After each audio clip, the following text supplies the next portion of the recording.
মাথার 21 নম্বরটা দেখো তো কি বলছে। 21 নাম্বার, -31 থেকে কত বিয়োগ করলে বিয়োগফল -15 হবে? খাতায় সলভ করি। হ্যাঁ, খাতায় সলভ করো। তাহলে -31 -31 সে সাথে কত বিয়োগ করলে, এখন কতকে মানে আমরা এখন এক্স ধরবো, হ্যাঁ এক্স ধরে করব।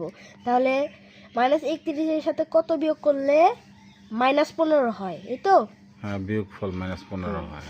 তাহলে বাদ দিয়ে করি। তাহলে 31টাকে আমরা তুলে নিয়ে এই জায়গায় নিয়ে দেবো, তাহলে মাইনাস আছে প্লাস হয়ে যাবে। তাহলে -x সমান -5 প্লাস 31।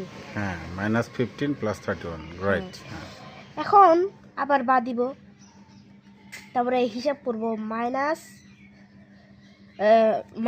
-x, তাহলে এটা হিসাব করা হয় 16।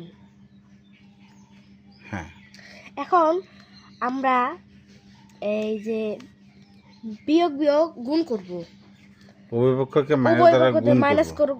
দ্বারা গুণ করব। তারপরে মাইনাস প্লাস, হ্যাঁ, আর এই জায়গায় প্লাস আছে, প্লাস আছে মাইনাস। তাহলে x এর মান -16। হ্যাঁ, তাহলে x এর মান, তাহলে -31 থেকে -16 বিয়োগ করলে -15 হয়। তাহলে যে এই উত্তর কি মিলছে? -16 গ, yes. Thank you very much. Thanks for